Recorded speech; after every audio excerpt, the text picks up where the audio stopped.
도봉구의 옛 역사를 찾아 떠나는 인문학 여행 역사잡담 도봉 시즌2 제7회 시작합니다.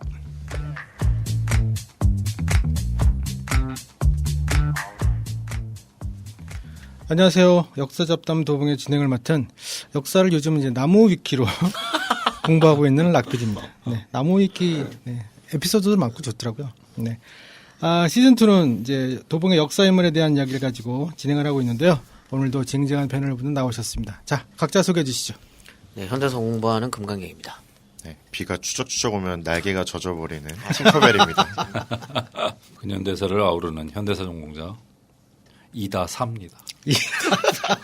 사랑인가요? 네, 이제 다시 사랑입니다. 집에 자주 못 들어가셨더니 이제 사랑이 이제 급하시나 보네요. 비가 옵니다. 네, 여러분 녹음하는 오늘은 3월 10일이고요. 이 방송 나가는 날은 이 방송 나가는 날이 저희는 모르지만 여러분은 아시는 선거 다음 날입니다. 총선 다음 날. 4월 16일이군요. 네. 그러면. 네네. 총선 좀 미뤄졌으면 좋겠는데. 아, 그런가요? 그 사람들 바글바글 모여 있는데. 아, 그렇죠. 아, 그렇군요. 뭐 어쨌든 미뤄질 것 같지는 않고 여러분 어떻게 되셨어요? 일단 제가 지지하는 정당은 무조건 안 됐을 것 같습니다. 아, 그런가요? 이야, 나라가 좀 잘 이루어졌는지 모르겠습니다. 네, 어쨌든 총선의 결과는 받아들이면서 오늘 방송 계속 진행해 보도록 하죠. 오늘은 뭐 총선과 관계없는 어마어마한 인생을 사신 간송 전영필 선생님과 함께 진행하도록 하겠습니다. 네, 간송 전영필 선생님에 대해서 오늘은 팅커벨님이 날개짓을 좀 해주십시오. 네, 바닥바닥 팅커벨입니다. 네. 네, 그 간송 전영필 선생님이라고 하면은 아마 도봉에서 모르시는 분들도 꽤 있으실 것 같아요. 그렇죠. 네, 일단은 그 간송 옛집이라고 해서 그렇죠, 그렇죠. 예, 그 방학동 시루복로 149-18번지에 국가문화재 521호로 네네네. 간송 선생님 집안의 옛집이 있습니다. 네, 제가 집안의 옛집이라고 한 거는 이 간송 선생님은 이제 집안이 워낙 전영필 선생 집안이 워낙 넓으십니다. 집안이 넓다. 집안이 그러니까 집 재산이 많으신 거죠. 아하, 재산이. 그래서 옛날에 저희 앞에 방송을 잘 들으셨던 분들은 여기 옛날에 노해면이었다. 네네네. 그래서 저희 3사자 얘기할 때 양주. 예, 네네. 양주군 노해면. 그래서 저희 그때 창동리 얘기했었잖아요. 네네. 이 노해면 일대에도 그 집안에 땅이 많았고 그 많은 정도가 아니지 않나요? 네, 그건 이따 이제 앞에 그 집안 얘기를 하면 할 건데. 네. 근데 어쨌든 그 중에 이제 일부 땅이 이쪽에 있었고 여기 소작인들도 많았고 그래서 이제 그 집안이 돌아가시면서 이제 집안 묘소가 이쪽으로 들어오게 된 거죠. 네. 그래서 오히려 지금 이 방송을 나중에 듣고 나서 그 생각을 한번 해보셔도 될 거예요. 왜 간송 집안이 여기 있냐라고 물으시면 안 됩니다. 그 반대로 물으셔야 됩니다. 왜 간송네 집안의 땅에 우리가 살고 있나? 그렇죠. 허락은 받았나? 뭐 이런 얘기. 네. 만약에라도 우리 집안을 조사해 봤더니 여기에 한 4대 5대째 이렇게 살고 있더라면 네. 한번 물어보십시오. 고민을 해보셔야 됩니다. 양반은 아닌 걸로.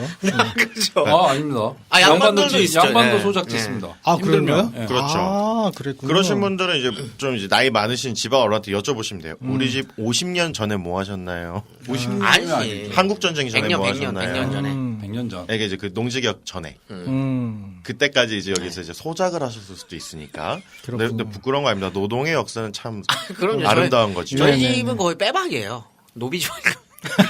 노비 집안일 확률이 99%. 저는 100%입니다. 뭐 다 그렇지 않나요? 근데 저기 노비일지 머슴일지 이런 건 따져봐야죠. 아, 노비는 또 아, 다른 그렇죠. 문제예요. 그렇군요. 그렇죠. 노비와 머슴 또 다르군요. 어쨌든 전 저희 증조할아버지가 머슴이셨던 건 맞습니다. 아, 그러신가요? 네. 직업이니까요. 아, 머슴은 그렇죠. 직업이니까. 머슴은 말 농업 노동자죠. 그렇죠. 아, 농업 노동자. 네. 노비가 아닙니다. 저희 집은 저희 아버님께서 우리 집 족보는 6.25 때 불타 따라 다 퉁치셨기 때문에 노비일 확률이 대단히 높아지는 모르지. 또 이게 노비에서 그 신분 상승을 하면서 엄청 비싼 걸 사가지고 또 이제 그거 지키려고 하신 분들도 계셨단 그렇죠. 말이에요. 네. 저희 할아버님은 쌀장을 사셨대요.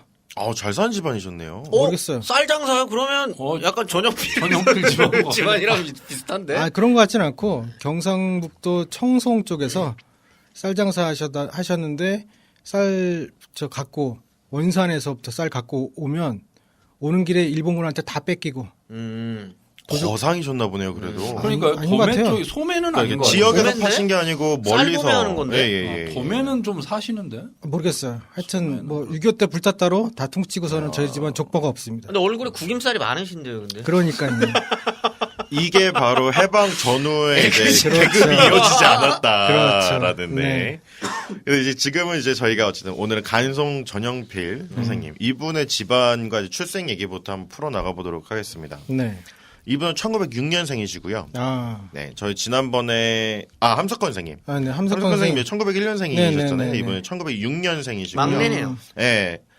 간송 전영필 선생님이 이제 지금까지 다뤄왔던 분들 중에서 제일 젊으신 분이죠. 네. 1906년생 종로 4가 백사번지에서 늦둥이로 태어나십니다. 우와. 이미 이 당시 태어났을 때 부모님이 40대. 이 당시 40대면은 엄청 나이가 많으신 거잖아요. 그렇죠. 그래서 이제 늦둥이로 태어나셨고, 그래서 종로 4가 백사번지가 이제 지금 다 개발돼서 없어졌지만 네. 어딘지 제가 한번 찾아보니까 그 종묘 바로 길 건너 대로변입니다. 아. 세운상가와 종묘와 광장시장 사이에 그 대로변. 오. 저 지하철 다니는 데 있죠? 버스 많이 다니고. 네네네네. 거기에 엄청난 저택에서 태어나신 저택이 거죠. 저택. 혹시 99칸인가요? 그거는 알 안 수가 세봐서. 없네요. 안 세봐서. 근데 이분은 이제 집안이 그 네. 증조부가 이제 네. 전계훈이라는 분인데 네. 어쨌든 이제 그때부터 이제 이때는 종로 사가를 배우계라고 했대요. 옛날 지명으로. 근데 배우계 종로 일대를 상권을 싹 다 이제 관리했던 집안. 땅 주인이라는 거잖아요. 그러니까 그 일대의 땅 주인. 아니, 거기는 상권. 그러니까, 그러니까 상인으로서 특히 미국 쪽을 축으로 해가지고 그 지역 상권의 어마어마한 큰 손. 상인연합회 회장님 정도 되시나 보다. 뭐 지금으로 따지면 그렇겠죠. 네. 그래서 그 당시 그 집안이 영향을 미쳤던 지역을 보면 상권으로만 네. 자 농지는 또 나옵니다. 농지 상권만 빼고 봐도 일단. 종로 일대, 종로 일대. 왕십리, 왕십리, 답심리, 청량리, 야. 송파 가락동, 아, 동쪽이다. 노회면 창동 일대. 와. 진짜 동쪽은 거의 네. 꽉 잡고 있었는데. 네, 거의 동쪽이다. 서울의 주요 상권을 다 꽉 쥐고 있었던. 그리고 이제 땅 얘기로 들어갑니다. 요거는 상권. 이건 상권. 아. 땅 얘기로 들어가면 황해도 연안, 충청도 공주, 아, 서산 공주. 등등의 등등 다 좀 얘기해 주세요. 등등의 수만석을 추수할 수 있는 이게 저희 만석군 부자, 천석군 부자라고 얘기하잖아요. 그쵸. 저희가 보통. 그래서 이 집안은 대략 10만석 10만석 정도의 아오. 부자. 10만석, 만석군이 아니고 10만석. 10만석군이라고 부르더라고요. 10만석이면 예. 그러니까 이게 그 옛날에 이제 땅을 살 때 넓이도 넓이지만 네. 그 얼마만큼 생산량에 소출. 따라서 맞아. 소출에 따라서 이제 땅이 얼마나 돈이 있냐 없냐로 보는데 넓이보다 어쨌든 이 당시 10만석이라는 게 추수가 되는 농지를 가진 대지주에다가 서울 일대 상권을 쥐고 있었던 이야. 집안의 늦둥이. 농지 크기로만 따지면 면적으로만 따지면 보통 그 이야기 나오는 건 한 800만 평? 와, 감이 그래서 오십니까? 제가 평으로는 도저히 이게 잘 안 돼서 네. 조사를 해봤더니 이거 그 단위 네, 네이버에 네, 보면 네, 네. 단위 환산. 환산할 수 있거든요. 네. 거기 면적으로 해봤더니 800만 평이 한 29 제곱킬로미터, 29점 얼마 제곱킬로미터더라고요. 도봉구가 산 포함해서 20.7 제곱킬로미터거든요. 와. 도봉구의 한 배 반. 예. 그리고 제가 그래서 사람들이 많이 쓰는 게 여의도 면적, 여의도 몇 배 막 이렇잖아요. 네, 네, 그래서 네. 여의도 면적을 검색해 보니까 1.9 제곱킬로미터예요. 여의도 한 15개? 평으로 하면 한 80만 평에서 90만 평이 여의도예요. 아. 그러니까 한 여의도의 9배에서 10배. 야. 그 정도 땅을 가진. 근데 여기서 또 이 땅은 다 농지죠, 대부분. 산이 아니고. 그렇죠. 그러니까 엄청난 땅을 가진, 그리고 상권을 가진. 진정한 부자군요. 진정한. 저희가 아마 지금까지 다뤘던 인물들 중에 가장 부자였을 그런 이제 인물의 집안에서 그것도 늑둥이로 태어나는데 바로 위에 형이 한 명이 있어요. 아. 형이랑도 열 몇 살 차이 나는. 형이 다 가졌겠군요. 그러면. 그래서 이분의 돌 사진을 봤거든요. 네. 그러니까 심지어 돌 사진도 이 당시 돌? 돌 사진이 어디 있어요? 그러니까 1907년에 1907년 사진이 딱 있는데 사진도 또렷하고 얼굴도 이렇게 뽀샤시한 게 너무 예쁘게 생겼어요. 어쨌든 그런 되게 예쁨을 받는 그런 네. 이제 잘 사는 이제 부잣집 도련님으로 태어난 건 맞습니다. 네. 근데 이분이 이제 성장하는 과정에서 좀 집안의 어려움을 겪어요. 근데 여기서 경제적 어려움은 아니고요. 그럼 어려움이 아니죠. 어려울 수가 없죠. 아, 근데 이제 돈이 많은데 뭐가 어려워? 아니, 네, 잘 들어보십시오. 근데 이제 집안이 네. 옛날에는 이렇게 특히 부잣집이나 양반집에서는 네. 이렇게 대 안 끊기려고 양자를 많이 보내잖아요. 아, 그게 네, 익숙하잖아요. 네, 네. 그래서 이분도 태어나자마자 그 숙부에게 이제 양자로 입적이 됩니다. 집안의 대를 이어라. 근데 그 양부께서 네. 14살이 될 때 갑자기 돌아가세요. 14살 때. 아, 14살. 양부도 꽤 부자셨던 거? 그렇죠. 왜냐면 집안의 재산을 이제 나눠갔기 때문에 형제들이. 근데 이제 어쨌든 양부가 돌아가십니다. 그러면서 그 양부 집안에 딱 이제 자기가 가장이 된 거죠. 다 가졌군요. 근데 그러고 한 달 뒤에, 네. 3주 뒤에요, 정확하게. 어. 자기 친형이 죽습니다. 이남인데. 그러니까 이남이에요. 형제가 자기까지 둘이었는데 그럼 두 아버지의 재산을 다. 그렇죠. 그러니까 두 아버지의 재산이 갑자기 다 14살의 나이에 야. 이 전씨 집안의 유일한 상속자가 돼버린 거예요. 대단히 슬픈 이야기인데. 아, 슬픈 이야기는 맞습니다. 슬픈 이야기인데 이렇게 눈물이 안 나고 자꾸 눈물이 전혀 웃음이 나지 나지. 근데 이게 또 몇 년 뒤로 넘어가면 또 얘기가 있는 게, 근데 어쨌든 그 형님이 이때 돌아가셨잖아요. 근데 형님한테 또 자기 큰아들을 양자로 보냈었어요. 근데 그 큰아들도, 근데 이거는 진짜 이 간송 전영편 선생에겐 참 가슴 아픈 얘기지만, 아, 간송 전영필 선생의 큰아들. 네, 간송 전영편 선생이 큰아들을 자기 형님에게 양아들로 보냈는데, 네. 그 아들도 어린 나이에 죽습니다. 아. 그러면서 정말로 양가의 유일한 상속자가 됐고, 그래서 이때부터 말하는 게 이제 10만석군이라는 얘기가 나오는 거예요. 각 집당 수만석씩이었거든요. 아. 그래서 정말 10만석 집에 방금 말씀하신 팅커벨님이 말씀하신 상속자라는 게 정말 영화 제목 같은 느낌이 좀 있어요. 그렇죠. 맞아요. 근데 이거를 이쯤 이제 돼야 상속 받았다 할 수 있죠. 근데 어쨌든 이게 14살 때인데 아. 그리고 이때 초딩 때예요. 그러니까 근데 이제 그래서 간송전영필 선생을 설명을 할 때 여러 설명하는 표현 중에 하나가 네. 애어른으로 성장했다는 표현을 많이 쓰거든요. 아. 근데 왜냐면 이제 너무 어린 나이였고 유일한 상속자였고 네. 근데 그러다 보니까 또 돈도 많고 그러니까 주변에서 얼마나 많은 사람들이 꼬였겠습니까 사실상. 그렇죠. 그렇죠. 엄청났겠죠. 이제 수많은 사기꾼들도 옆에 있을 거고. 근데 보통 애가 어른이 빨리 되는 것 중에 하나는 고생을 엄청나게 많이 해서 세상을 다 알아가는 건데 이 사람은 돈이 자기를 어른으로 만드는 슬퍼할 수 없는. 네. 그래서 이제 이분 이제 성장하시다가 이제 16세가 됐던 이제 21년에 어의동 보통학교 지금 효재초등학교거든요. 아. 거길 졸업을 하셨고 이제 휘문고등학교에 입학을 하게 됩니다. 네. 휘문고등학교에 이제 아버지 3년상 그 양부가 돌아가셨으니까 3년상 끝나고 휘문고에 입학을 하고 이제 결혼을 합니다. 이때. 네. 근데 결혼을 하는데 또 부인도 결혼하자마자 죽습니다. 아 진짜? 네, 이게 다 10대 때 얘기예요. 14살에서 17살 사이에 양부 돌아가시고 친형 죽고 자기 결혼하자마자 부인 죽고. 이분은 자기 재산을 누구한테 주고 싶어도 줄 데가 없어서 그렇게 그 보물을 샀는 모양이죠. 어쨌든 그런 되게 개인적인 슬픔을 많이 겪다가 그래도 이제 이 옛날 집안에서 이제 대를 잇는 게 중요하니까 그렇죠. 바로 다음 해가 되는 18살 때 재혼을 하세요. 이분이 이제 김점순 여사님인데 네. 이분이 이제 1988년까지 사셨고 이분이 이제 그 보통 많은 분들이 알고 계시는 간송 전영편 선생의 이제 부인분, 네. 전성호 선생이나 이제 다른 분들의 어머님이 되시는 분이죠. 네. 이분과 이때 어쨌든 결혼을 하고 휘문 고등학교를 26년 21살 때 졸업을 합니다. 근데 이때는 경성 제2고보겠죠, 그럼? 아니, 아니죠. 휘문고. 휘문고 사립이잖아. 휘문 고등, 예, 휘문 고부를 졸업하시는데, 그 유명한 민영휘. 그렇습니다. 친일로 아. 유명한 민영휘. 근데 이분이 그래서 휘문이죠. 또 이제 야구 선수로 활동하셨다 그래요. 학교 다닐 때. 야구. 이분이 구단주가 아니고 선수로? 학생이니까요, 아직. 네. 야구 부장이니까. 네. 아, 뭐라고 해야 되나? 맞아요. 그 학교 야구부. 그래서 뭐 얘기를 들어보면 오사카에서 있는 대회에도 나가서 막 이기고 왔다, 막 이런 얘기가 있고. 그러면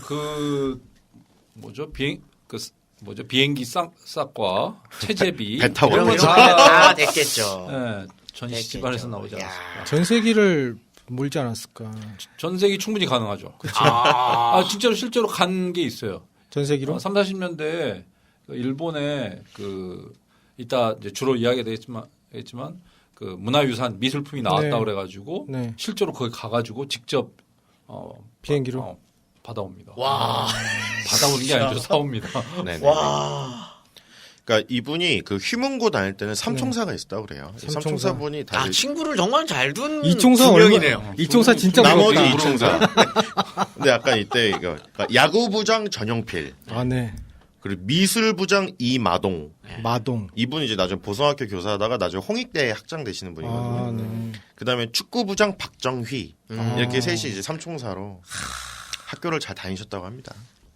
정말 잘 다녔을 네. 거예요, 학교. 그러다 이제 21살 때 이제 학교 졸업하고 또 유학을 가십니다. 유학 어디로 가실까요, 당연히? 일본 가셨겠죠. 그렇죠. 네, 당연히. 일본. 영국이나 미국 하면 좋을 것 같은데. 영국, 미국도 안 괜찮았을 것 가시는 같은데. 뭐 이제 가장이니까 뭐 일 있으면 빨리 돌아와야 돼서 일본으로 아, 갈 수도 그럴 수도 있죠. 있겠네요. 네. 맞아, 그럴 수 있죠, 정말로.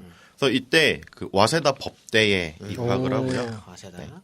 21살 때 와세다 법대 입학을 하는데 아까 말씀하신 것처럼 급한 일이 많이 생겨요, 집안일이. 그러니까 본인이 유학 생활을 하는 중에 아까 말했던 본인의 친아들 중에 큰아들, 네네. 그 친형에게 양자로 보냈던 네네. 이제 아들이 이제 전 광우였는데 이제 그 아들이 죽고 네. 두 돌도 안 돼서 아. 그리고 이제 또 자기가 이제 유학을 하던 중에 생부인 이제 전영기님까지 죽고. 사주가 그러니까 이분은 24살에 정말로 청년 가장이 돼요. 24살에 양부 돌아가시고 생부 돌아가시고 형 돌아가시고 자기 원래 첫 부인 돌아가고 자기 아들까지 죽고. 그냥 청년이라는 두 글자로는 충분히 표현되지 않은 것 같습니다. 네. 알겠습니다. 그러니까 소년 가장은 아니니까. 아니 그게 아니고요.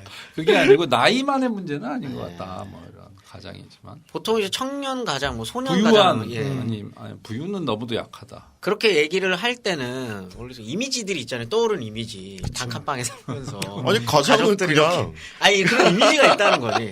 근데 그런 건 아니잖아요, 사실. 네, 그럼 부유한 청년 가장으로 받고 있습니다.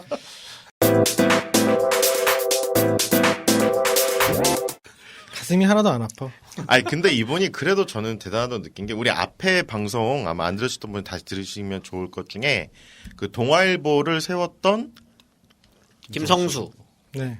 성진우. 저희 송진우 편 방송했었잖아요. 네. 성진우 편. 송진우도 사실 그 잘 사는 집이었잖아요. 물론 김성수가 워낙 돈이 많았지만. 근데 이들은 유학 갔다 와서 바로 신문사 차리고 막 이렇게 바로 사주되고 그러잖아요. 네.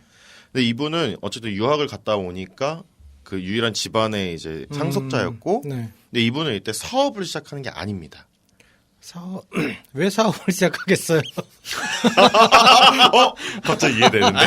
아 근데 그런 측면에서 김성수 쪽에 대해서 평가를 하는 거죠. 아. 지주로 그냥 떵떵거리고 살아도 되는데 굳이 그 산업자본을 해서 그 방직 공장 경성방직 그거 대규모로 하는 게 사람들이 보면 신기한 거죠. 그래 일제 시기에는 네. 대지주들이 좀 있지만 그 지주들이 고작 하는 게 그 대표적인 이병철류. 네. 이병철이 일제 말기 했던 거 보면 지주니까 쌀이 많잖아요. 네. 그러면 쉽게 할 수 있는 게 미곡상, 그렇죠. 그다음에 양조장, 그다음에 그 실어 날라야 되니까 트럭 회사, 네네. 뭐 이런 식으로 그냥 연관 업계로 가는 거지. 이 산업자본으로 점프 안 하거든요.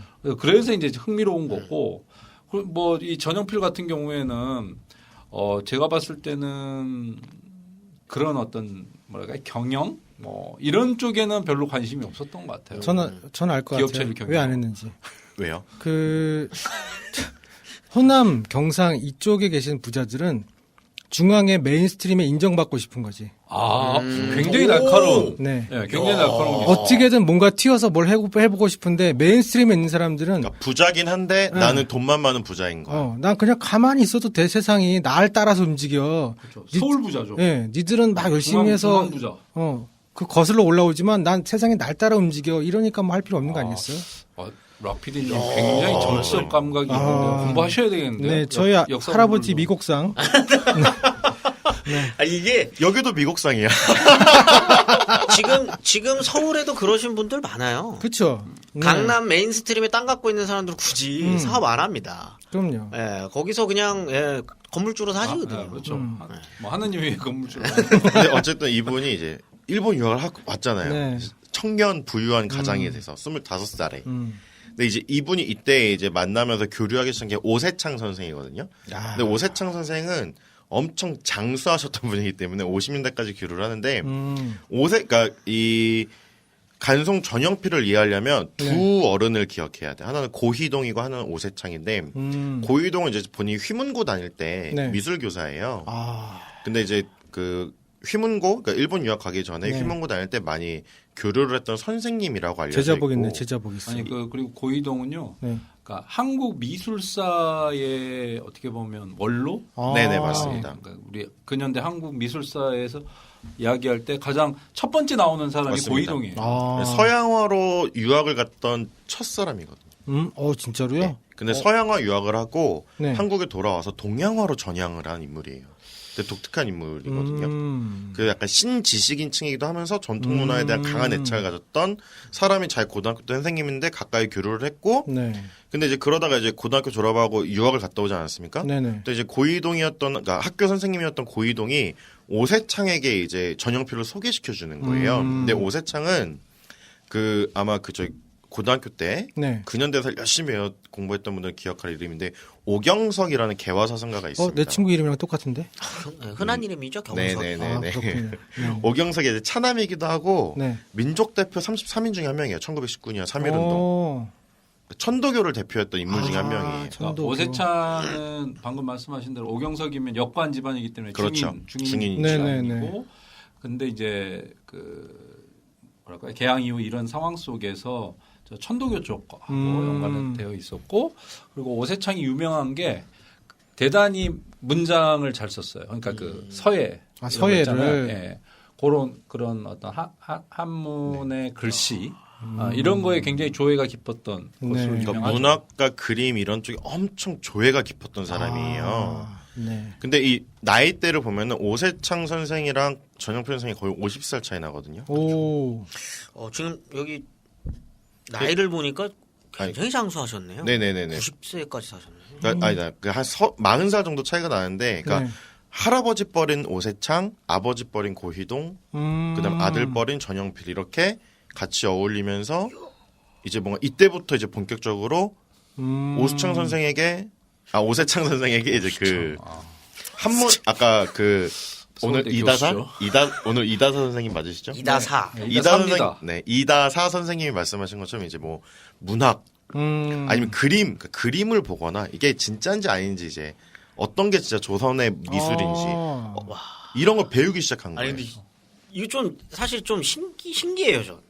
나이 차이가 이렇게 많이 나는데 같이 어울려 다닐 수 아니 있다는 게. 어울렸다기보다는 어쨌든 고이동은 스승이잖아요. 그렇죠. 휘문고보에서 배웠던 분이고, 그리고 그분이 이제 오세창 선생하고 만나니까 네. 거기에 또 네트워크가 연결이 되면서 또 오세창 선생한테 배우고, 어떻게 이렇게 보면 그냥 된 수학을 한 거네요. 아, 스승님이 맞아요. 그렇죠. 스승님이 배운 거죠, 이렇게 배운 뭔가 거죠. 이렇게 같이 이렇게 뭔가 어울리고 그러니까 이런 거는 아니에요. 어울린다는 게 같이 술 먹고 야자 트는 게 그런 건 아니고 아니고 맞담배 피고 이런 거 교류를 했다라는 거죠. 말씀 그리고 똑바로 해주셔야지. 오세창 선생이 이 당시 어쨌든 큰 어른이잖아요. 나이도 네. 많으시고 천도교에서도 큰 어른이고 이제 문학판에서도 큰 어른이시고 그러니까 그 주변에 사람이 엄청 많았잖아요. 네. 그분들과 이제 어울리면서 간송 전영필 선생도 본인이 이때부터 본인의 전문성을 기르시는 거죠. 그렇죠. 그러니까 어떤 문화 유산이나 그러니까 우리식으로 말하면 이제 문화 유산이죠. 그러니까 어떤 예술품들 이런 것들에 대해 눈을 뜨기 시작하는 겁니다. 이제 안목에 생기는 근데 거죠. 이거는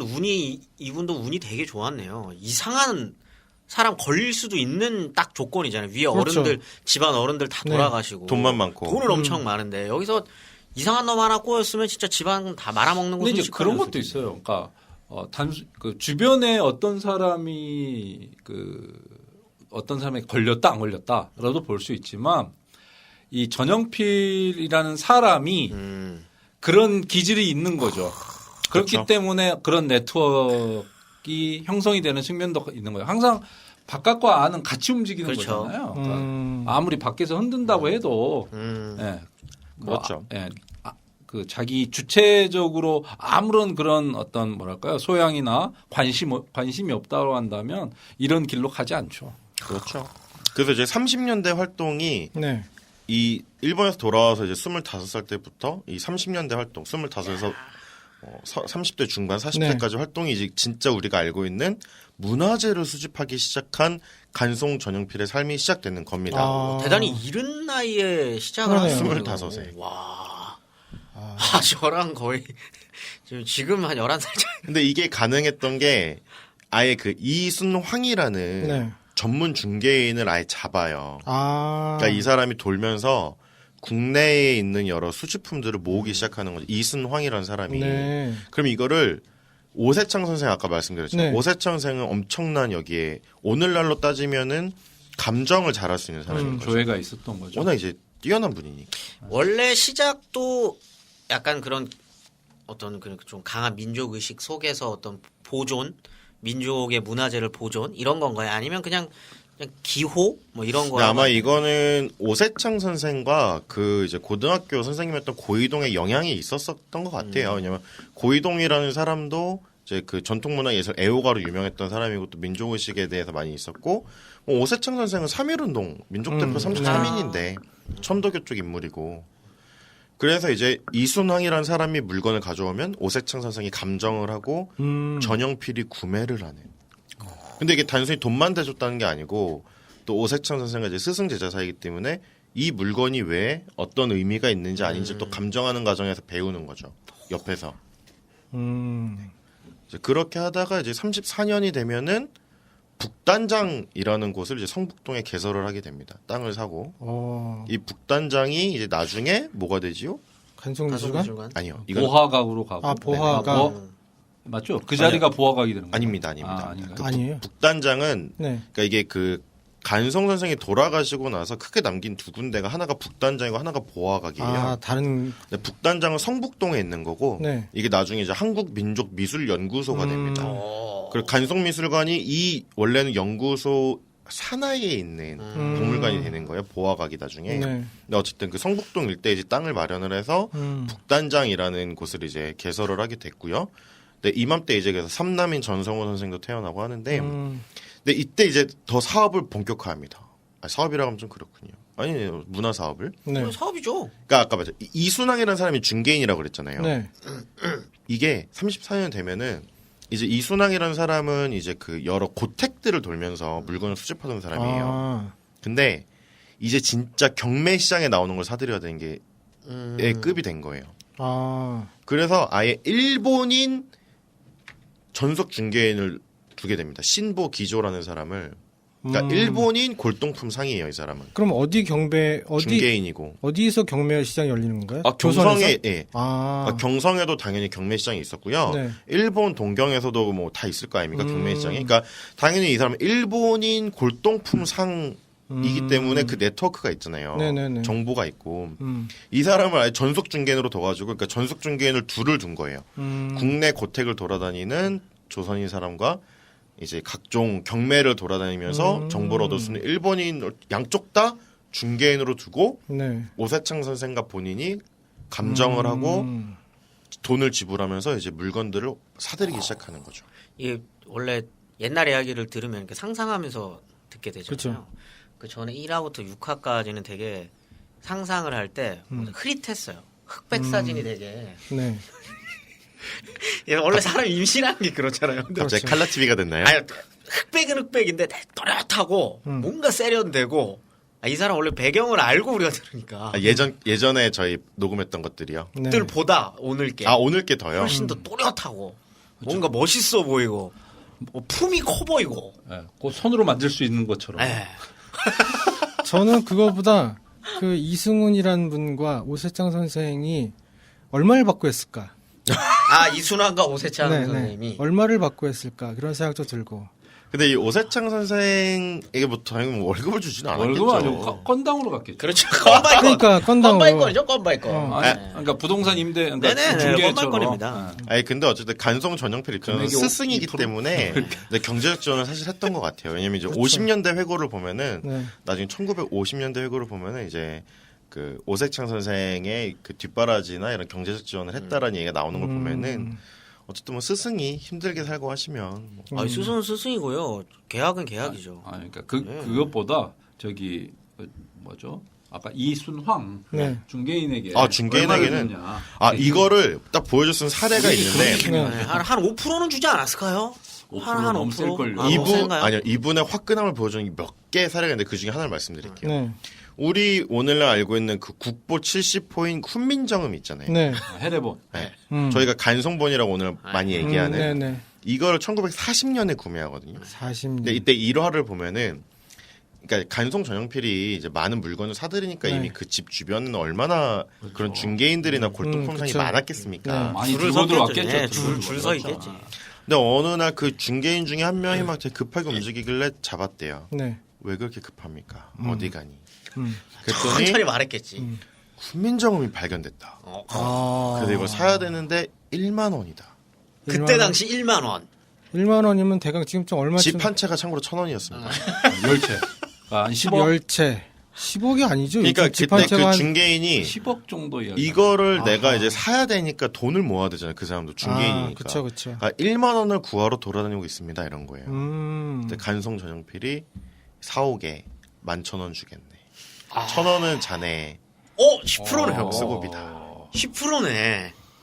11억. 나는 일화가 1억 있어요. 띄워주는 거지. 야, 괜찮네. 근데 이런 일화는 이분이 상당히 많습니다. 근데 야 이순왕 씨, 야, 떠날 수가 없어. 그럼요.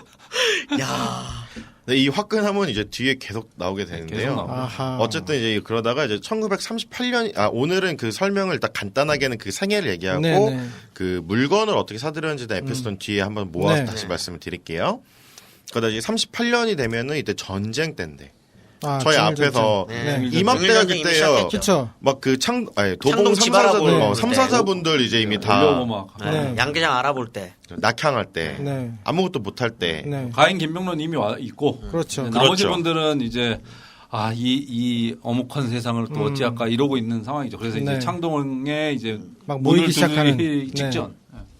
그때 어목한 시절에 그 어목한 시절에 보화각이라고 최초의 사립 박물관을 만듭니다. 아. 몰만큼 모았다는 거죠. 이게 나중에 간송 미술관이 되는 거거든요. 이 건물이. 네. 근데 맞아요. 지금 말씀하신 게 맞는 게 이미 30년대 물건들을 많이 모으니까 이제 이걸 체계적으로 관리하는 곳이 필요해진 거죠.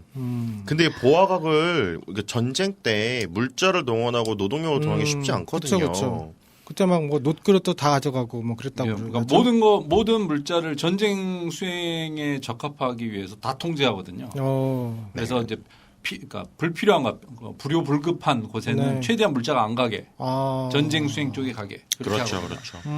그럼에도 이 보화각이라는 근대식 건물을 엄청 잘 지었대요. 뭐 이탈리아에서 진짜? 이탈리아에서 대리석을 수입해오고 지금 중일 전쟁 시작했는데.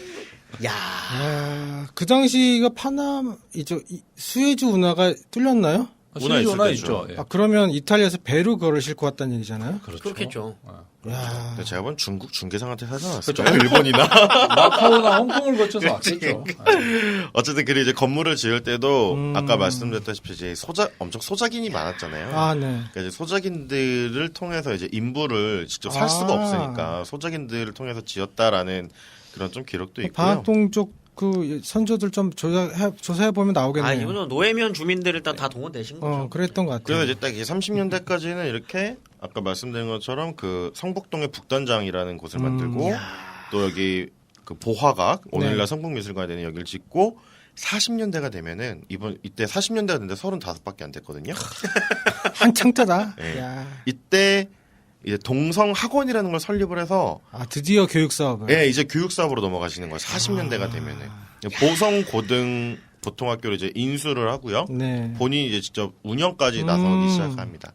근데 이게 그 보성고보가 사실 총독부 입장에서는 좀 깨름직했던 존재예요. 아, 그래요? 네, 왜냐면 이제 전시체제기 넘어가면서 이제 조선어 교육이라던가 이런 것들 이제 못하게 하던 시절에 네. 어쨌든 그 사립학교로서 뭔가 그런 민족계열 학교였기 때문에 근데 이제 그 민족계열 학교 운영이 어려워지는 상황에서 그걸 인수하는 거거든요. 본인이 재단을 만들어서 네. 동성학원이라는 걸 이제 만들고 보성고 그러니까 이 보성이 그 어쨌든 그 보성 전문학교 같은 이제 오늘날 대학이죠. 여기는 네. 천도교 쪽으로서 나중에 김성수 쪽으로 넘어가는 거고 이제 이쪽은 이제 나중에 따로 운영이 되다가 네. 이제 운영난이 있다가 전영필 집안에서 이 당시에 이제 운영을 하는데 이때도 보면은 보성 고보를 인수하려고 네. 황해도 연백에 있었던 삼천석 지기 땅을 팔아버립니다.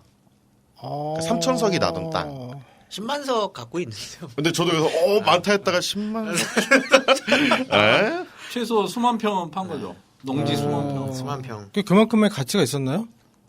이제 그 정도로 이제 교육 사업에 이제 관심이 있으셨다는 건데 그 아드님이기도 하고 나중에 사실상 이 재단 운영을 했던 전성우님 회고에 따르면은 네. 일제 시대에는 그냥 이제 좀 체육 활동 쪽을 강조를 하셨대요. 간성 전염표 선생이. 근데 어차피 뭐 전성우 선생의 회고에 따르면 이제 뭐 교육 쪽에는 많이 학교에서 힘을 쏟기 어렵기 때문에 운동이 이제 젊은이의 기백에 좋다. 그러다 이제 해방 이후에는 다시 교육을 강조하는 쪽으로 그런 식으로 이제 학교를 운영했다 그러고 본인이 해방된 이 과정에도 또 재미있는 예가 있는데 네. 1943년에 네. 그 주변에 삼산소학교라는 게 있었어요. 학교. 음. 그러니까 주변에 있는 학교. 같은 재단 아닙니다. 네네. 그러니까 옆 동네. 옆 동네. 조그만 학교. 근데 학교가 좀 어려웠어요. 아. 학교가 이제 어려워서 이제 뭐 건물도 지어야 되는데 땅도 없고. 그때 또 이제 이 사람들이 그거지. 옆에 학교 재단 이사장이 전용필인 걸 아는 거죠. 아. 옵니다. 그렇군요. 도와주십시오. 그랬더니 전용필이 땅을 좀 나눠드릴까요? 4,400평을 줘버립니다. 4,400평. 아, 짜증나. 나눠주는 평수가, 예. 집이 지금, 팅커벨에서 집이 몇 평이에요? 제가 21평짜리 사는데. 눈에서 콧물이 나네요. 어쨌든 4,400평을 이제 기부하고 이제 이게 이 당시에서 삼산소학교 건물을 짓는데 활용이 되고 네. 오늘날 성북초등학교가 됩니다. 아. 예. 그래서 이제 성북초등학교 다니시는 분들은 그 네. 동창회 분들은 그 간송미술관 향해서 4,400평. 전용필이 없었으면은 네. 성북초등학교는 있을 수 없다. 그렇죠. 그러니까 이 정도의 인물인 거죠. 그러다 이제 해방이 되면은 결국에 이제 그 45년에 40살에 그 보성중학교 교장까지 되시고요. 초고속 승진이네요. 그렇죠. 네, 이제 승진은 아니죠. 네, 어제 본인 건데. 그렇죠. 소유와 경영을 일치시키신 거죠. 지금 교장 되려면 이제 40세는 힘드니까.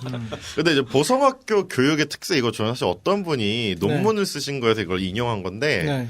보성학교 그러니까 중학교 교장으로 계실 때 네. 간송 전표 선생의 그 학교 교육의 특색이라고 해서 몇 가지 정리를 했더라고요. 네. 하나는 이제 식민지기 때부터 이 해방 후까지 명찰 원래 옛날에 명찰 달고 다녔거든요. 네네네. 그거를 이제 없앴다. 오. 왜냐면 그만큼 자유롭게 했다. 근데 원래 명찰이라는 게 학생들을 통제하기 위한 그쵸, 거잖아요. 그쵸. 잘못했을 때 너희 새끼 이름 뭐야라고 했을 때 못 도망가게. 요즘 명찰 없나요? 전 요즘- 있었는데 요즘은 모르겠네요. 요즘 요새 있나요? 있죠. 출동 PD님 혹시 기억나시면 네. 와. 아니 그 교복을 안 입는데? 요새 교복 입지 않아요? 요즘 다 입어서- 교복 입죠. 교복은 당연히 있겠죠. 어쨌든 교복은 있겠죠. 그 명찰평을 금지했고 두발 자유화가 있었다고 합니다. 아. 근데 여기서 두발 자유는 장발은 아니고 네. 이제 옛날에 삭발을 시켰잖아요. 그쵸. 삭발을 못하게 했대요. 그 이쯤은 전식이라서 그렇죠. 더 두발이나 네, 그러니까 네, 어떤 네. 그 일상적인 빡빡 밀었잖아요. 신체를 자유롭게 하는 분위기가 아니잖아요. 근데 네. 그럼 거기 들어가려면 시험 보고 들어갔어야 되는 건가요? 그렇죠. 학교는 이제 학교는 시험 이- 봐야죠. 이때는 뭐 다 그렇죠. 근데 이게 약간 좀 진짜 가고 신기하긴 싶었겠다. 한 게 이게 나중에 해방 이후까지 이어져가지고 네. 1955년에 네. 그 전국 유도 대회가 있었는데 네. 옛날에 유도 대회를 나가려면 삭발해야 된다는 규정이 있었대요 그맘때 아. 선수들이.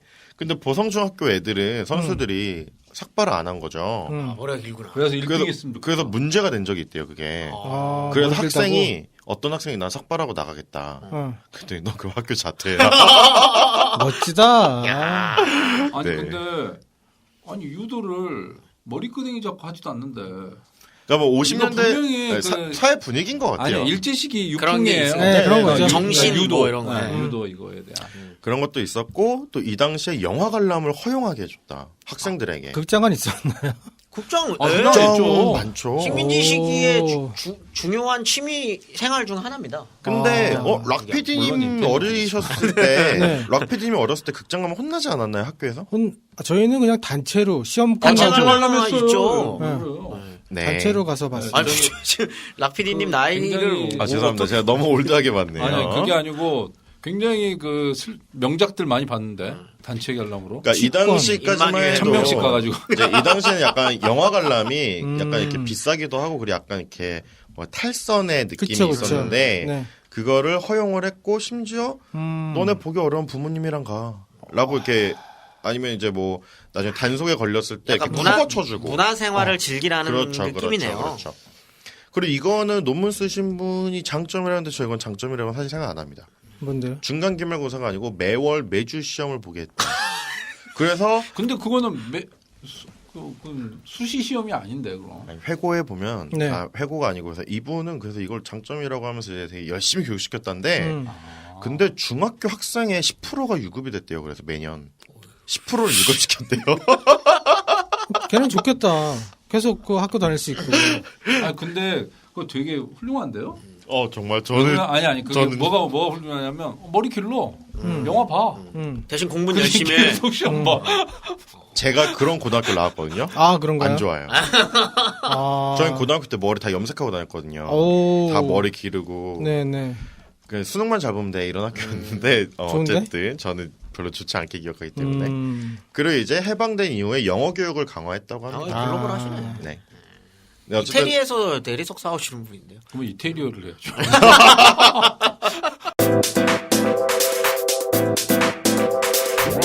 네, 이렇게 이제 보성중학교 사실 이거는 그래서 이맘때 되면은 근데 이게 간송 전영필 선생이 네.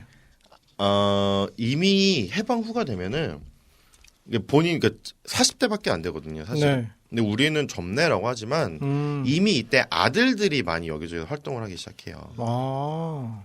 아들들이 그럼 한 20대? 그 정도 초반? 됐겠죠. 네. 그러니까 이미 이때부터 어른인 것 같아요. 제가 봤을 때. 이 언론에 동네에서. 언론.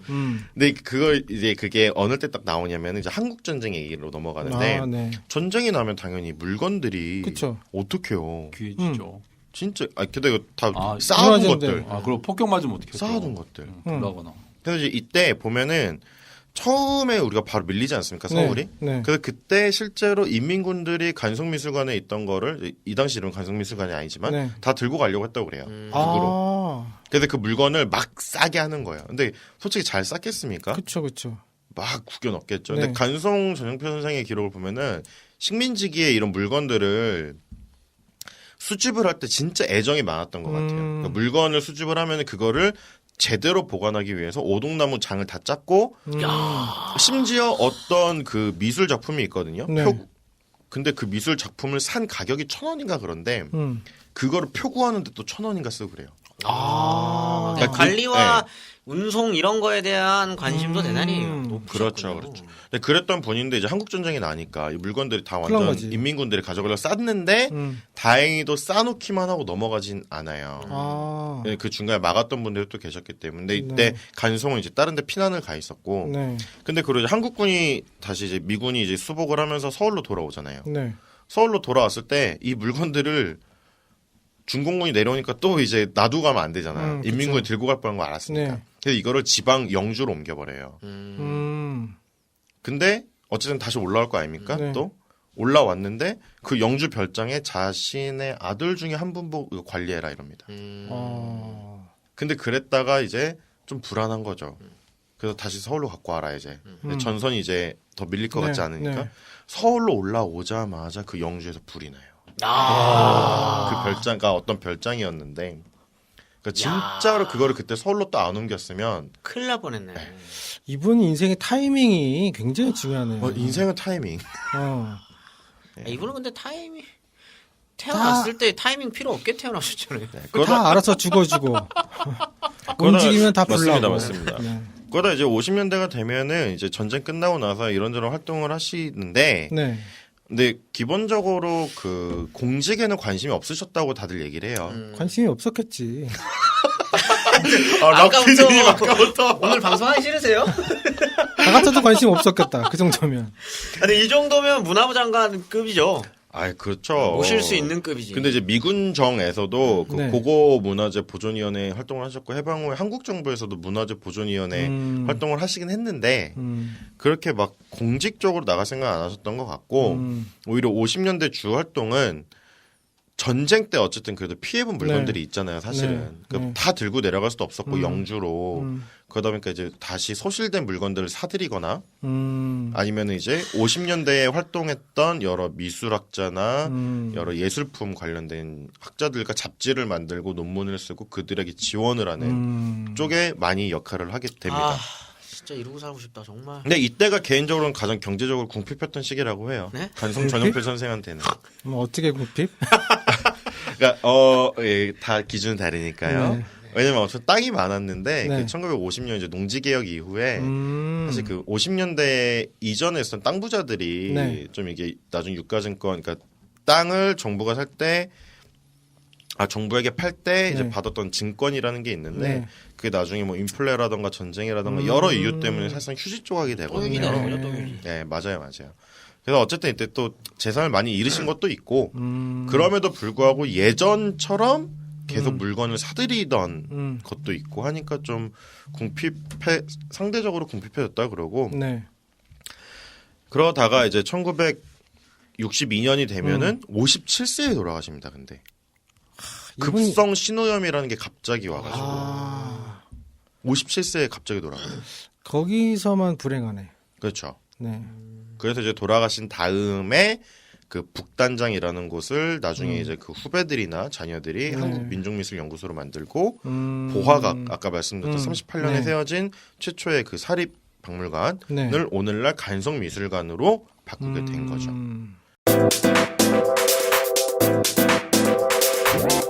네, 여기까지가 이제 이분에 대한 그렇게 삶인데 그냥 네. 몇 가지 에피소드를 조금 더 말씀드리면 네. 일단 간송이 전용필 선생이 수집한 수집품은 총 3천여 점으로 예상이 됩니다. 아, 사실 정확하게 몰라요. 그럼 간성 선생만 아는 거죠? 사실 본인도 모르시지 않았을까라는 그럴 수도 느낌적인 있어요. 느낌인데 아니, 관리는 했겠죠 꼼꼼히. 관리는 본인은. 하셨겠지만 뭐 그쵸. 근데 이제 그 1968년에 간행된 간송 문고 네. 학적 목록 그러니까 간송 문고 그러니까 간송이 이제 수집했던 네네. 그 책들 네네. 그러니까 문화재 말고 책들만 그거 이제 목록을 보면은 2천여 종 1만여 권이 있었다고 하는데요. 네, 잘 보세요. 2천여 종인데 1만여 권. 그러니까 같은 것 쪽에 본 거예요? 그렇죠. 신간서적을 아. 항상 많이씩 샀대요. 한 권이 아니고. 근데 그건 약간 나중에 해방되고 나면은 네. 좀 연구의 목적이 있었다. 그러니까 이게 본인이 연구를 하지 않더라도 네네네. 좀 여러 뭐 장기적인 로드맵이 있으셨던 것 같고요. 그리고 뭐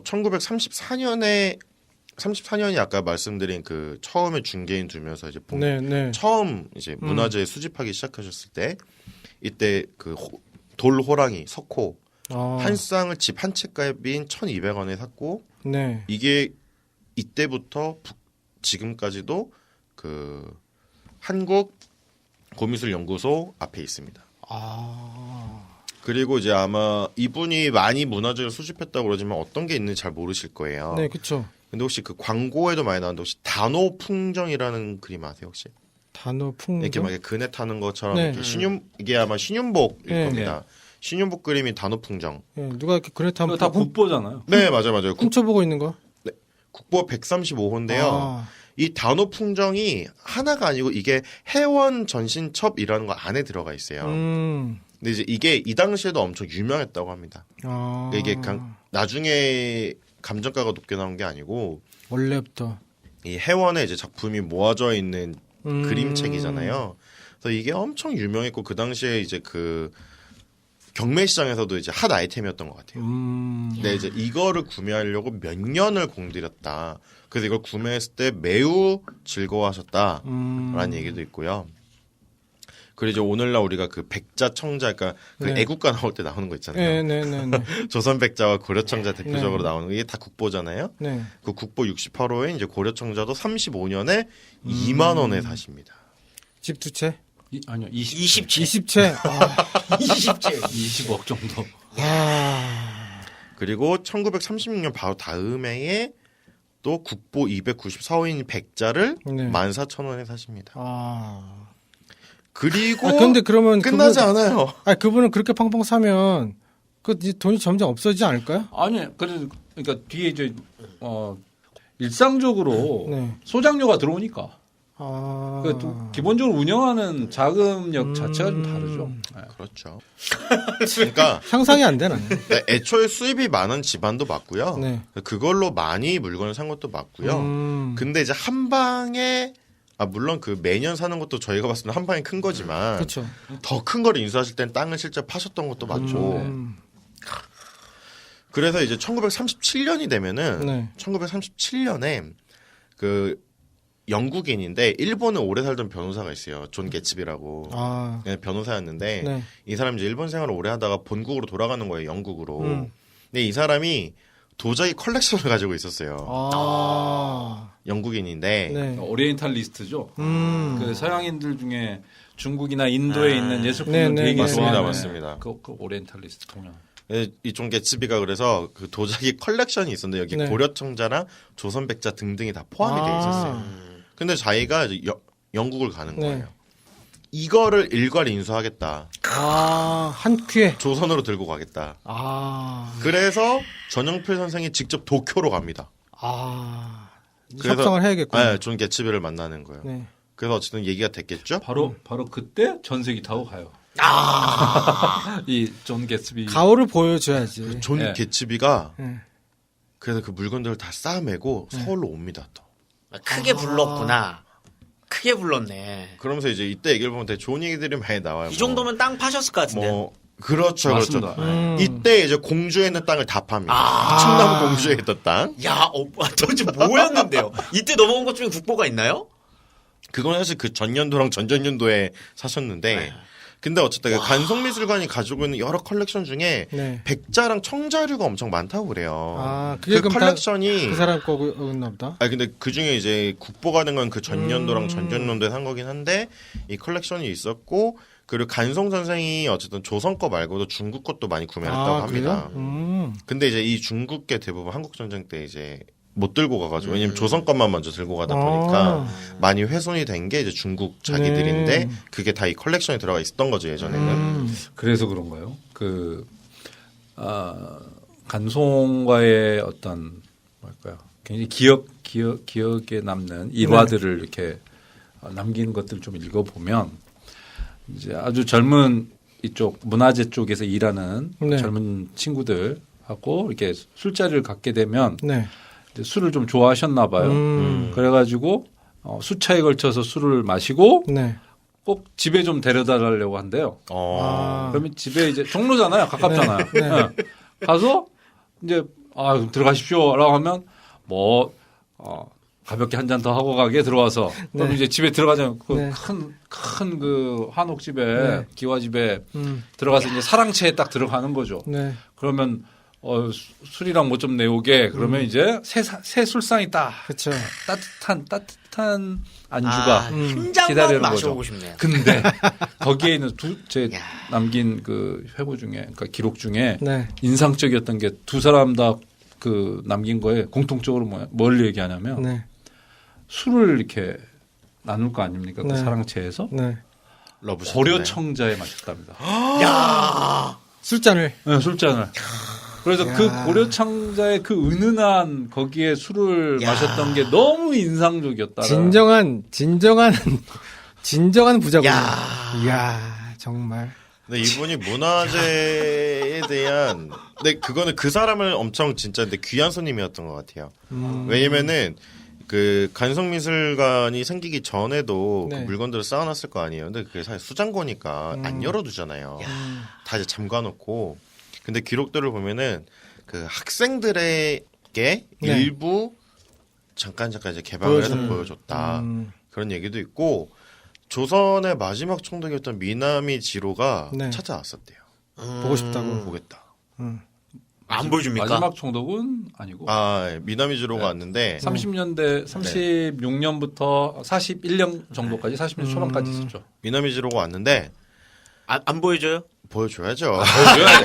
총독이 친히 오신다는데 발로 찰 수는 없죠. 근데 이것도 이제 회고니까 다른 분의 회고인데 왔는데 미리 안 나와 있었던 거죠 전용필이. 아, 그렇지. 도열해야 되는데 도열하지 않는 거죠. 그래서 이제 그때 사단장만 와도 도열하는데 그래서 총독이 아니라 도열 안 마지막 해. 자존심이. 그 총독님 맞습니다. 이제 이랬을 거 아니에요. 그때 네. 아 그래? 하도 이제 그때 의관을 정지하고 30분 뒤에 내려왔다. 스미마셍 하고 들어갔겠죠. 고멘나사이. 야, 진짜 가오다. 그러니까 총독을 30분 기다리겠다. 여러분 이거 이 방송 지금 대한민국에서 힙합 하시는 분들이 보셔야 돼요. 이게 플렉스예요. 그렇지. 근데 이게 플렉스입니다. 이게 왜 좀 의미가 있냐면요. 그러니까 이런 게 있어요. 사업을 하거나 네. 뭐를 하면요. 관하고 그렇죠. 관계를 잘 맺어야 네, 돼요. 네, 네. 근데 간송은 그렇지. 그런 게 없는 거예요. 상대적으로. 네. 그렇기 때문에 좀 자유로울 수 있는 거죠. 조선이. 그럼요. 와, 근데 아까 지금 너무 지금 잊혀지지가 않는 게 고려청자에 술 마셨다는 얘기가. 근데 이제 다만 그 고려청자를 우리 그 국보와 같이 국보급은 아니겠죠. 뭐 매병 그렇죠. 이런데 한 거 아니죠. 그러니까 그럼요. 조그만 그 술잔을 말하는 거겠죠. 아니 뭐 그리고 거기다 마셨으면 어때요? 자기 건데요. 제가 그동안 들었던 부자 얘기 중에 가장 충격적이에요. 저 청자 얘기 너무 지금 네. 충격적이에요. 저는 사실 아까 사랑책이 나올 때부터 그 사랑책은 우리 집보다 크겠지. 아니 사랑체가 중요한 게 아니죠. 집 넓은 사람은 많아요.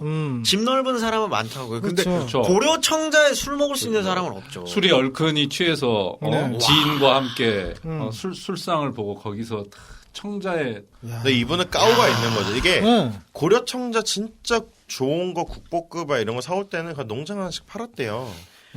야, 막 요즘 클럽 가면 여기 이제 그 PD님은 아시겠지만 젊은 애들 중에 이제 돈 많은 애들이 자랑하려고 1억짜리 샴페인 그거 따거든요. 아 지금 진짜요? 예. 근데 그런 게 아니잖아요. 그렇죠. 술을 까는 게 아니고 잔을. 고려 청자가 건데. 야, 그렇죠. 이게 우리 플렉스네. 우리 이제 편의점에서 샴페인 사서 1억짜리 잔에 먹는 거예요. 네, 와.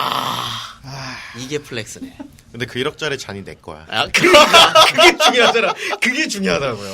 근데 어쨌든 간섭 선생은 어쨌든 엄청 부자는 맞아요. 집안이 네. 원래 부자고. 근데 그럼에도 어쨌든 오늘날 되게 의미가 있는 거는 근데 어쨌든 이분이 그거를 다른 때 쓸 수도 있었던 거잖아요. 그렇죠.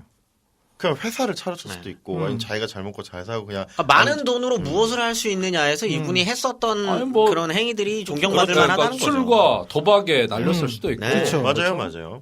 근데 이런 타라코 그분. 문화재들을 근데 어쨌든 그 앞에 말씀드렸죠. 고등학교 선생님과 이제 오세창 선생의 영향을 받아서 본인이 그리고 많이 이게 생각보다 부자라는 것 때문에 잊혀지는데 간송 선생 본인이 글씨에도 엄청나게 조예가 깊었고 예술품을 보는 안목이 정말 높았다고 그래요.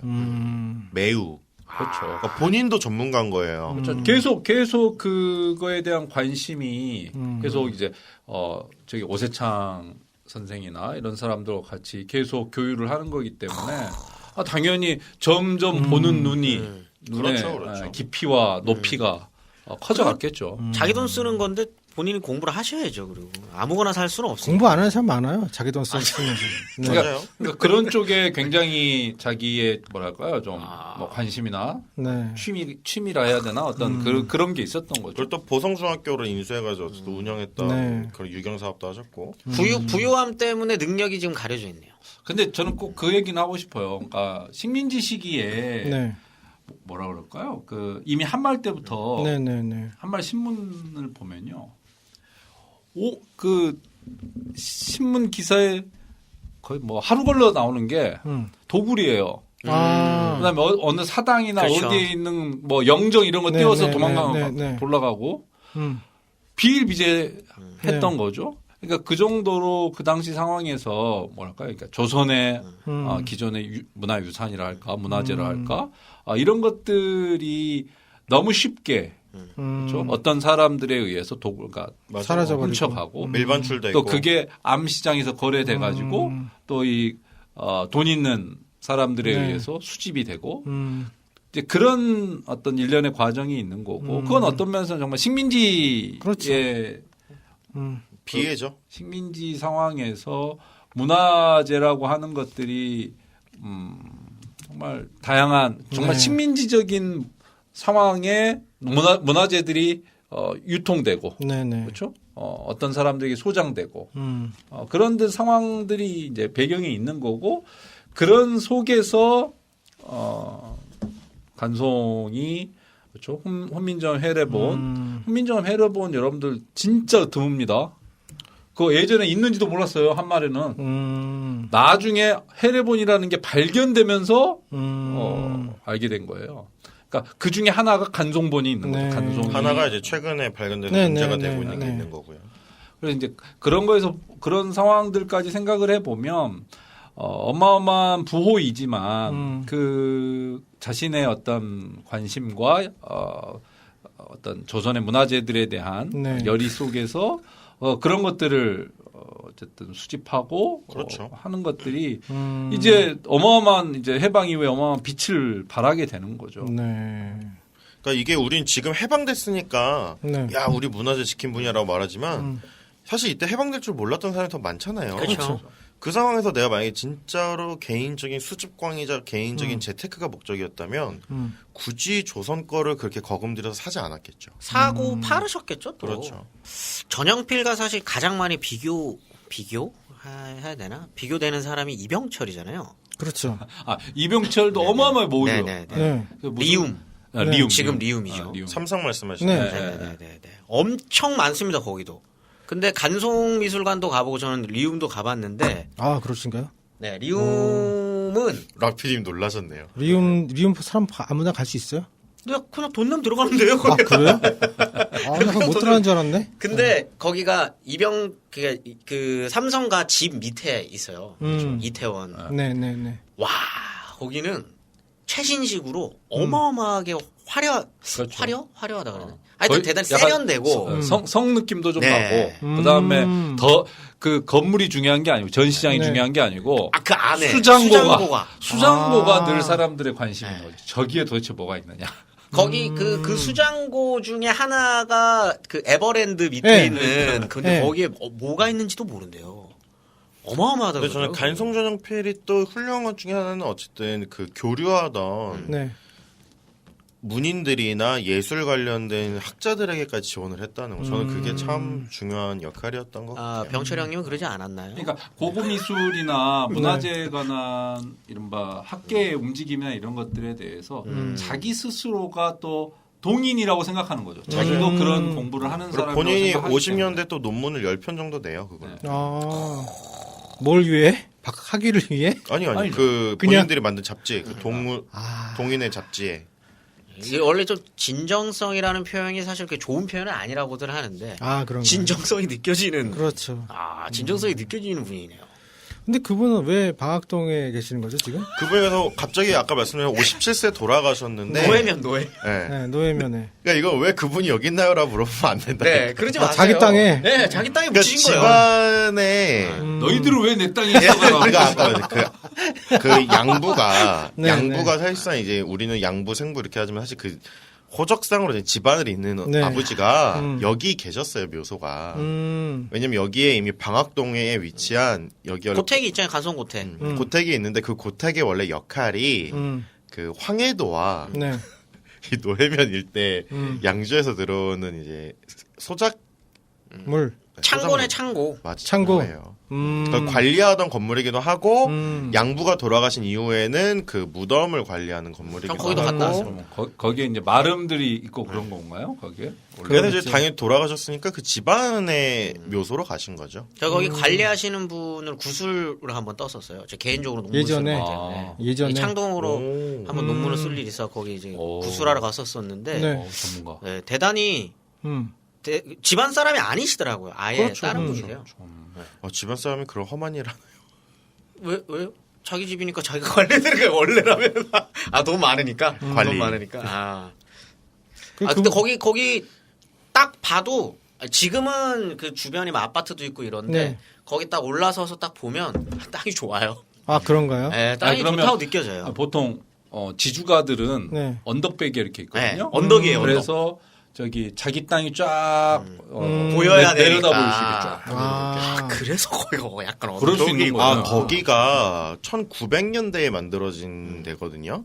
사실 그 조영필 선생 태어날 쯤이에요. 그 집안에서 만든 거죠. 그래서 네네. 집안 가옥이라고 하더라고요. 그리고 그래서 김성수 그 곧 뭐라 그러죠? 고택이라고 해야 되나? 그 저기 전라북도에 있는 네. 그거 고창에 보면 나지막한 구릉의 위에서 딱 그 땅이 이렇게 쫙 보이게 그런 모습. 아, 그러네. 그리고 그 아까 복단정 있잖아요. 네. 북단정. 아, 북단정. 네. 북단정이 성북동이잖아요. 네. 성북동이야 뭐. 거기도 원래 사실 때 그 건물을 살 때 거기 원래 외국인이 살았다고 그래요. 거기 지금도 지금도 외국인이죠. 외국인들 동네죠. 아니 근데 그 외국인이 그 석유 사업을 하던 외국인이 석유 사업이면 또 미국 쪽인 거예요. 석유 사업을 하던 외국인이 별장처럼 이렇게 거의 근대식 걸프? 건물 만들어놨던 데를 근데 거기가 또 그 봉에서 내려오는 명당인가봐. 아 명당이죠. 거기가 산수가 좋잖아요. 그렇죠. 거기를 성도 사가지고 물 이제 흐르고. 북단정을 만든 거죠 거기다가. 그랬대요. 돈 얘기는 이제 여기까지. 어쨌든 그래서 이분은 나중에 방학동에 있는 이제 네. 묘지로 들어오셨고 집안에서 이제 관리가 되고 있는 거고. 음. 그러니까 이제 간송에 관심이 있으신 분은 꼭 이분 사진을 찾아봤으면 좋겠어요. 아, 네. 사진이 많습니다 기본적으로. 네. 이분은. 그리고 이분 제가 봤는데 닮은 사람들이 많아요. 맞아요. 맞아요. 얼굴 보고서 누구랑 또 닮았네? 누구랑 닮. 저는 딱 보고 처음에 떠올린 사람은 의아할 수도 있는데 김무성이었어요. 김무성. 김무성? 네, 김무성이랑 닮았는데. 정하신 네. 김무성. 아니, 아니, 그 풍채가 일단 좀. 그거는 간송에 대한 조금 예의가 약간 아닙니까? 디스인 것 같습니다. 아, 그렇습니까? 그러면 또 네. 김무성 쪽이 뭐라 그래요.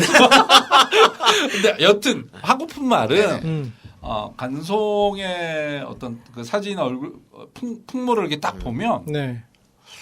야 뭔가 그 풍기는 것 자체가 여유로워요. 그쵸. 세상에 뭔가 근심이 하나도 편하다고. 없어. 네, 제가 관상 좀 보는데 이분은 약간 부드러워 보이시는 분이 맞고요. 네. 근데 그 안에 강단이 있는 사람이었던 것 같아요.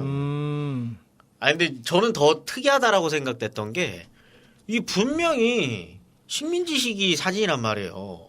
근데 왜 이렇게 깨끗해? 왜 이렇게 사진이 깨끗해? 좋아. 사진 앨범이 또 고급이었나 보죠. 와, 앨범 그 사진을 관리하는 앨범. 근데 성격이 진짜 온화하셨대요. 그래서 이 당시 가족들 관련된 얘기를 봐도 집에 들어오시면 가족들하고 얘기하느라고 그렇게 저녁 시간을 많이 보내셨다고. 이 시대에. 세상 근심이 없으니까 스트레스가 없잖아. 그리고 이거는 약간 되게 그 간송 스타일인 것 나라 같은데 걱정하셨죠. 이게 어떻게 보면 좋은 아빠기도 하고 이게 자녀분들은 이제 좋은 의미의 회고 남기신 건데 어떻게 보면 부담스럽기도 한 건데 자녀들을 혼내는 법이 없었대요. 대신에 와, 왜 안 그렇겠어? 대신에 예를 들어서 내 자녀가 이다사 선생님인데 자녀야. 근데 공부를 했으면 좋겠어. 그 책을 사온대요.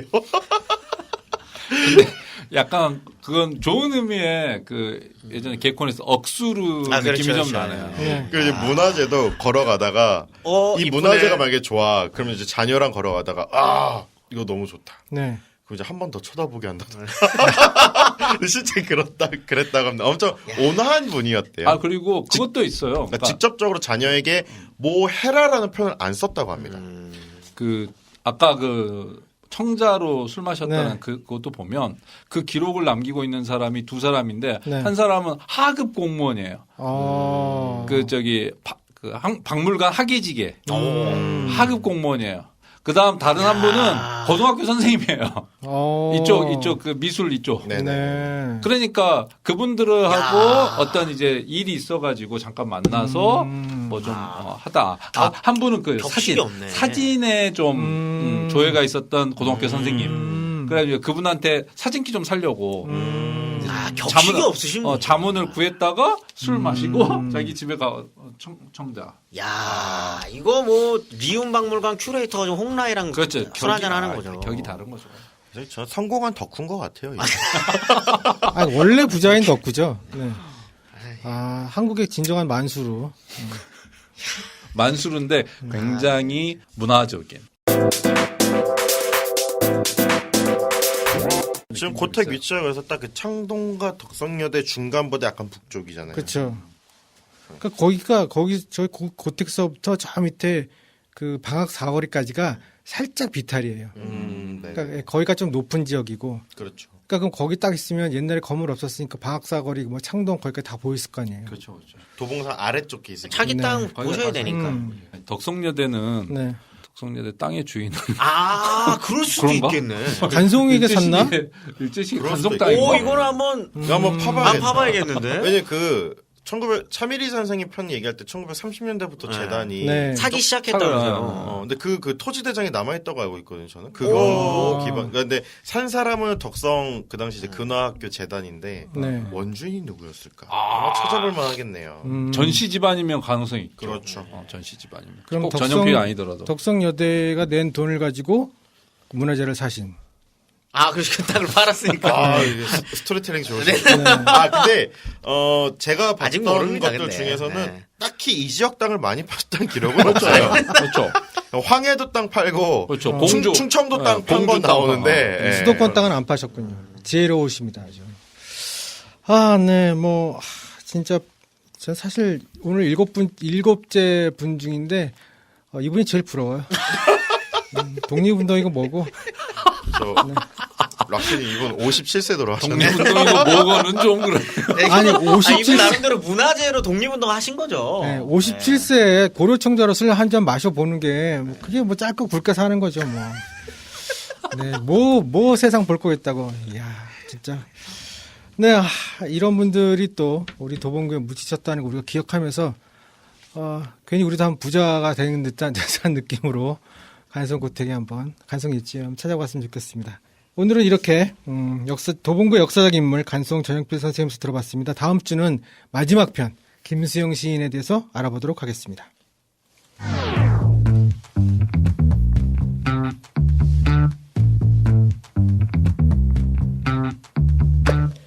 도봉구의 옛 역사를 찾아 떠나는 인문학 여행 역사잡담 도봉 오늘 여기까지입니다. 지금까지 2-4 팅커벨 금강경님이 함께했습니다. 진행 록PD, 연출 출동PD, 기획 역사가 살아있는 문화인문도시 도봉, 후원 교육부 한국연구재단, 제작의 은행나루 마을방송국이었습니다. 감사합니다. 감사합니다.